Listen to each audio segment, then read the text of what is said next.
जय हिंद। पिछले एक हफ्ते से भारत की ब्रह्मोस मिसाइल पाकिस्तान में जाके हिट कर गई और लोग का कहना है वो जानबूझ की या नहीं की, ये मैटर ही नहीं है। मैटर ये है कि हिट किया क्यों, इसको समझते हैं लोग। देखिए, पाकिस्तान में हमारे यहाँ से ब्रह्मोस मिसाइल जो थी फायर की गई और वो पाकिस्तान में जाके गिर गई थी। और ये गिरी थी जब वहां पर, तो वो एक नॉर्मल से जगह पे गिरी थी जिसका नाम था मियाँ चानू। 9 मार्च को ये जाकर यहाँ पर हिट हो गई थी ब्रह्मोस मिसाइल। वहां 2-4 गो घर और था, किसी की मृत्यु नहीं हुई, लेकिन अंडर कंस्ट्रक्शन था, उड़ गया घरे दुआर। यहाँ पर वहां के लोग डर गए कि आखिर ये हुआ क्या है।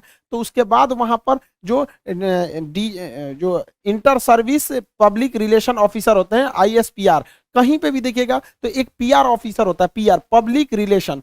यही लोग सारे लोग पब्लिक से कांटेक्ट करते हैं। जैसे मीडिया वाले को पास भी एक पूरी की पूरी PR टीम होती है। अब किसी मीडिया वाले को मान के हमारा इंटरव्यू लेना है, खान सर का इंटरव्यू, तो उन लोग को क्या पता, वो अपने PR टीम को बोलेंगे कि खान सर का नंबर निकालो, बताओ कहाँ बात करना है। तो वो PR टीम ही काम करती है। तो हर डिपार्टमेंट का एक PR ऑफिसर होता है, पब्लिक रिलेशन ऑफिसर, वही बताता है क्या हो रहा है क्या नहीं हो रहा है, एक तरह का प्रवक्ता होता है।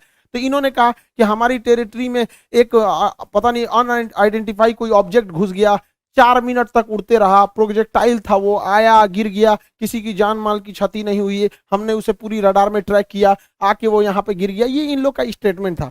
एक्चुअली में हुआ क्या था कि भारत से मिसाइल लॉन्च किया गया था, लेकिन ये दोनों देशों में विवाद न हो जाए इसलिए भारत सरकार के पहले से एक समझौता है 1999 का। 21 फरवरी 1999 में अटल बिहारी वाजपेयी और नवाज शरीफ के बीच एक लाहौर एग्रीमेंट साइन हुआ था, लाहौर डिक्लेरेशन। इसमें कहा गया था कि अगर दोनों सेनाओं की ओर से अगर कभी भी गलती से कोई मिसाइल या हमला हो जाता है तो वो लोग हॉटलाइन पे बात करके इसका कंफर्मेशन कर देंगे कि जानबूझ के किया गया या गलती से हुआ है, इसकी अवगत करा दिया जाएगा। तो उसके लिए भारत की ओर से हॉटलाइन पे बात करके बता दिया गया पाकिस्तान को 2 दिन बाद कि भैया हमारी ओर से गलती से चला है। अब ये हॉटलाइन क्या होता है? ये हॉटलाइन फोन में कभी रिंग नहीं बजते। आप जैसे मोबाइल में डायल करते हैं किसी को, तो सबसे पहले बोलेगा नमस्कार, भारत ने 150 करोड़ कोविड टीकाकरण पार कर लिया, 175 करोड़। उसमें ये सब कोई रिंगटोन नहीं होता है, वो फिक्स होता है। करना कहाँ है, हॉटलाइन होते हैं, उसमें 4-5 नंबर ही, मतलब लिमिटेड नंबर होते हैं, वहीं फोन करना। एक बार फोन करेंगे तो पटाख से वहां लग जाएगा। तो हमेशा इमरजेंसी में होता है। अगर हम कहीं किसी पे फोन पे बात कर रहे हैं और कोई नॉर्मल आदमी हमको कॉल करेगा तो उसको वेटिंग बता देगा, लेकिन अगर हॉटलाइन से कॉल करेगा तो जिससे हम बात कर रहे हो तो उसका फोन वहां कट जाएगा और डायरेक्ट आ जाएगा मेरे पास आदेश। तो ये हॉटलाइन 2 देशों के बीच में होता है। मुख्यमंत्री जब कॉल करते हैं तो हॉटलाइन से कर सकते हैं, प्रधानमंत्री वगैरह। तो हॉटलाइन से भारत सरकार ने उन्हें बता दिया कि ऐसा ऐसा हुआ है। शुरुआत में ये मामला दब गया था, लेकिन पाकिस्तान के लोगों को लगा कि उनकी तो मेरी बेइज्जती हो गई, किसी ने आया पूरा बजा के चला गया, इसकी जांच होनी चाहिए। अब ये भाई साहब ये कर रहे हैं कि इसकी जांच कराएंगे हम, कैसे मिसाइल आया और ऐसे हमारे देश के अंदर घुस गया 124 किलोमीटर। अब ये मामला लेके जाएंगे यूएनओ में सिक्योरिटी काउंसिल में उठाएंगे, रूस से कहेंगे, चाइना से कहेंगे, इस्लामिक ऑर्गेनाइजेशन के देशों से कहेंगे। इन लोग का कहना है कि यूएनओ तक में ये मामला उठेगा कि आखिर ये मिसाइल आया क्यों। ये गधा पाकिस्तान उसी चाल में फंस गया जिसमें हम इसे फंसाना चाहते थे। हम ये चाहते थे कि पाकिस्तान इस पर बवाल करे और ये मामला इंटरनेशनल हो, लेकिन इन गधों के यहाँ पता नहीं कोई इंटरनेशनल रिलेशन पढ़ाता भी है कि नहीं, इन गधों को कुछ नहीं पता, ये हल्ला कर दिए हैं। एक्चुअल में ये मिस फायर नहीं था, ये डायरेक्ट फायर किया गया था जानबूझ के। हम आपको कुछ प्रूफ देते हैं, आप समझिए क्यों डायरेक्ट फायर किया गया था। यह मिसाइल जब उड़ती है हरियाणा से, तो यहां से लगभग हरियाणा पंजाब के बॉर्डर से 2 मिनट तक इंडिया में रहती है, फिर ये कर्व करके पाकिस्तान में जाती है, 4 मिनट तक ये पाकिस्तान में फ्लाई करती है।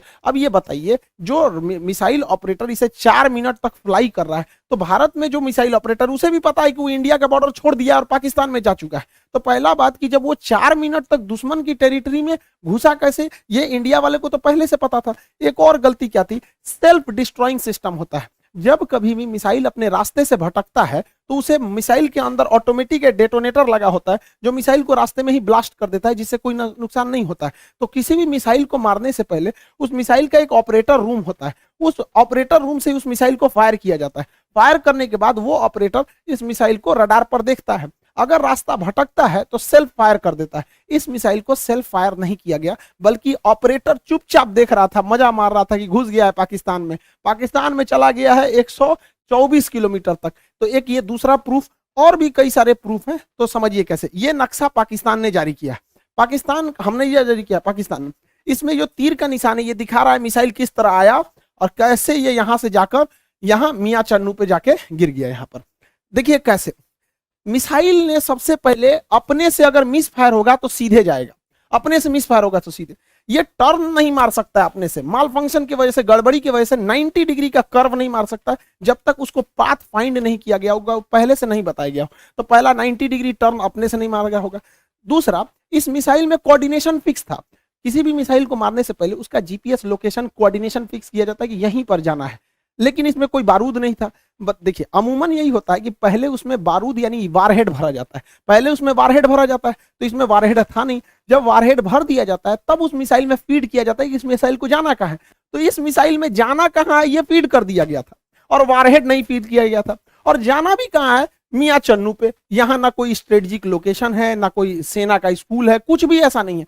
जानबूझ के भारत ने मिसाइल का वारहेड हटाया कि किसी की जान माल की हानि ना हो, और ऐसे जगह को चुन लिया जहां कोई स्ट्रेटेजिक महत्व नहीं है कि बवाल ना होगा। बस हमें मिसाइल घुसा के बवाल करना था, भयंकर बवाल नहीं कराना था। एक और देखिएगा, इस मिसाइल को अगर देखेंगे तो 104 किलोमीटर से ज्यादा ये भारत में रही है, 124 किलोमीटर गई है, उसके बाद भी ये एक्स्ट्रा गई है। यानी इस मिसाइल की रेंज जो थी वो 290 किलोमीटर ही है।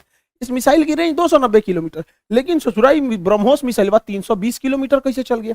लगभग ये 30 से 40 किलोमीटर एक्स्ट्रा चला है। देखिए ये पाकिस्तान का ही नक्शा ही दिखा रहा है कि 33 किलोमीटर एक्स्ट्रा चल गया है। ये बवाल है भैया, रेंज से 33 कैसे। तो कोई भी चीज को फेंकते हैं तो जब रेंज खत्म हो जाता है तो आराम से गिरता है। तो ब्रह्मोस और आगे गया था यहाँ पर। इस दौरान भी इसे सेल्फ डिस्ट्रॉय नहीं किया गया, यानी भारत से बैठ के ऑपरेशन टुकुर टुकुर देख रहा था, जानबूझ के किया गया है इसको। अगला देखिए, और भी ये खुद पाकिस्तान कर रहा है, उसको समझाते हैं। ये उनके ISPR है, inter service public relation, ISPR। समझ में आ गया? ISPR समझो, समझो, तोरा नहीं पता अभी यहाँ पे। पहला इनका कहना है कि हम उस पर नजर बनाए हुए थे। देखिए इन निकम्मों को, इसके देश में 124 किलोमीटर कोई मिसाइल घुस गई, इसको ये लोग अपने रडार में बस नजर बनाए हुए थे। ये खुद कह रहा है कि हमने बस उसको ट्रैक किया, उसको 124 किलोमीटर, क्योंकि उस मिसाइल की रफ्तार इतनी ज्यादा थी, 3 मैक की थी, कि हम उसे मार के नहीं गिराए। जबकि जब भी कोई एयरफोर्स में कोई दूसरी देश का जहाज या कुछ भी हॉस्टाइल सिचुएशन में कोई चीज एंट्री करता है तो स्टैंडर्ड ऑफ प्रोसीजर SOP जो कहता है कि सबसे पहले उसको मार के गिराओ। तो इन लोगों ने मारा नहीं वहां पर। 124 किलोमीटर जब ये घुसा है तो कई बड़े शहरों के ऊपर से क्रॉस करके गुजरा है, कई हाई वैल्यू टारगेट को क्रॉस करके गुजरा है। क्या पता वहीं गिर जाता। तो इससे यह साबित हो जाता है कि इनके पास ब्रह्मोस को मार के गिराने की क्षमता है ही नहीं, वरना इतने हाई वैल्यू टारगेट के ऊपर से गया है, वहीं गिर जाता तब क्या हो जाता। ब्रह्मोस न्यूक्लियर कैपेबल मिसाइल है, यानी इनके देश के ऊपर से इतनी बड़ी मिसाइल चली गई। ये लोग केवल और केवल बेशरम लोग कह रहे हैं कि हम उसे ट्रैक कर रहे थे। करते रहो ट्रैक, यहां से इतना डिग्री कर्व मार के तुम्हारे यहाँ आके गिर गया।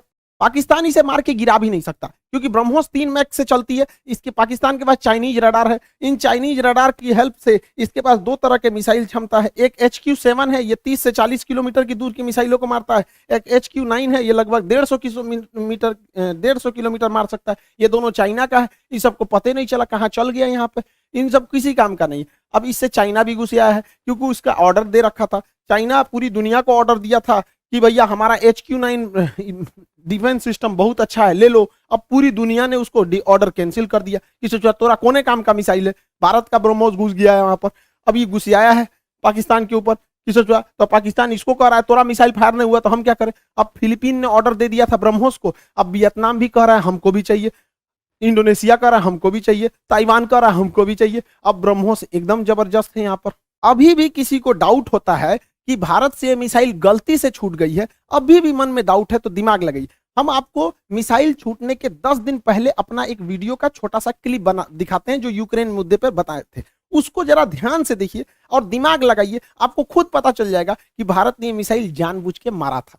इस दुविधा में हम लोग हैं कि अमेरिका का साथ दें कि रूस का साथ दें। इसके लिए सबसे अच्छा रास्ता क्या होता है समझिए। मान के चलिए हमारे 2 बहुत करीबी आदमी हैं, उन दोनों का बियाह पड़ गया, वो कह रहा है कि हमरे बियाह में आना, वो कह रहा है हमरे बियाह में जाएगा। तो भैया हम एक में जाएंगे तो दूसरा से संबंध खराब हो जाएगा। एक काम करते हैं, कोई दिन हम अपने बियाह कर लेते हैं, बातें खत्म हो जाएगा। भैया हम अपने बियाह में बिजी थे। इसी वजह से सबसे अच्छा तरीका है, ना हम रूस के फेवर में जाएंगे और ना ही हम अमेरिका के फेवर में जाएंगे। सबसे अच्छा तरीका है मोदी जी को अपनी सेना को बोलिए कि गलवान घाटी में 2 किलोमीटर आगे घुस जाए।